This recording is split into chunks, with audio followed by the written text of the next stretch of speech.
ಪ್ರತಿಭಟನೆಯ ಉದ್ದೇಶವನ್ನ, ಯಾತಕ್ಕಾಗಿ ನಾವೆಲ್ಲರೂ ಇಲ್ಲಿ ಸೇರಿದ್ದೇವೆ ಅನ್ನೋದನ್ನ ಅತ್ಯಂತ ಸ್ಪಷ್ಟವಾಗಿ ವಿವರಿಸಿದ್ದಾರೆ. ನಾವು ಇವತ್ತಿನ ಮುಖ್ಯಮಂತ್ರಿಯಲ್ಲಿ ಕೇಳೋದು ಇಷ್ಟೇ, ಹೆಸರಿನಲ್ಲಿ ರಾಮ ಇದ್ರೆ ಸಾಕೇನ್ ಸರ್?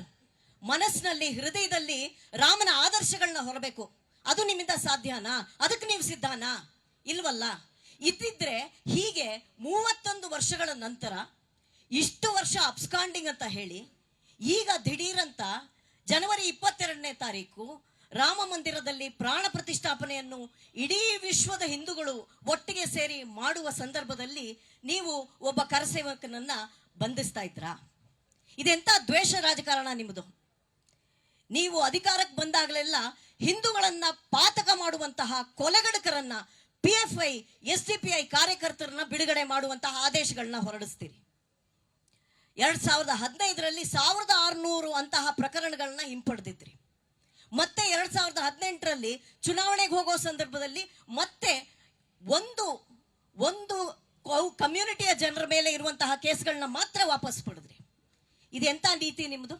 ಹಿಂದೂ ವಿರೋಧಿ ನೀತಿ ಅಲ್ವಾ? ರಾಮ ವಿರೋಧಿ ನೀತಿ ಅಲ್ವಾ?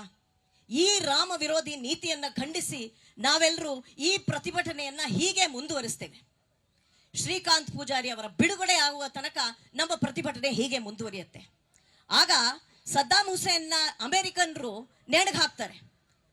ಆತ ಮಾಡಿದಂತಹ ಕೊಲೆ ಪಾತಕಕ್ಕಾಗಿ, ಆತ ಸಾವಿರಾರು ಜನರನ್ನ ಮಾರಣ ಹೋಮ ಮಾಡಿದ್ದಕ್ಕಾಗಿ. ಆಗ ಬೆಂಗಳೂರಿನಲ್ಲಿ ಸಿಟಿ ಮಾರ್ಕೆಟ್ ಅಲ್ಲಿ ಪ್ರತಿಭಟನೆ ನಡೆಯುತ್ತೆ.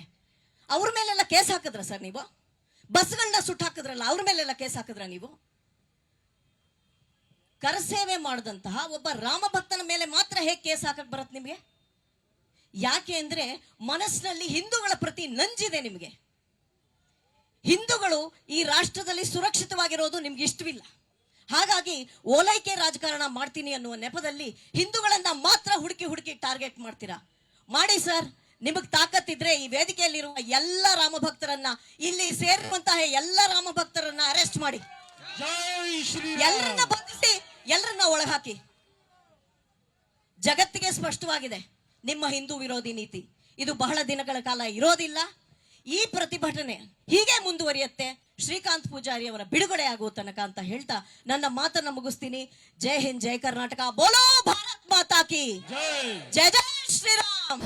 ಅನುಕ್ಷಣದ ಸುದ್ದಿಗಳಿಗಾಗಿ ವಿಸ್ತಾರ ನ್ಯೂಸ್ ಯೂಟ್ಯೂಬ್ ಚಾನೆಲ್ ಸಬ್ಸ್ಕ್ರೈಬ್ ಮಾಡಿ. ಹೊಸ ಸುದ್ದಿಗಳ ನೋಟಿಫಿಕೇಶನ್ಗಾಗಿ ಬೆಲ್ ಐಕಾನ್ ಕ್ಲಿಕ್ ಮಾಡಿ. ಲೇಟೆಸ್ಟ್ ಅಪ್ಡೇಟ್ಸ್ಗಾಗಿ www.vistaranews.com ವೆಬ್ಸೈಟ್ಗೆ ವಿಸಿಟ್ ಮಾಡಿ.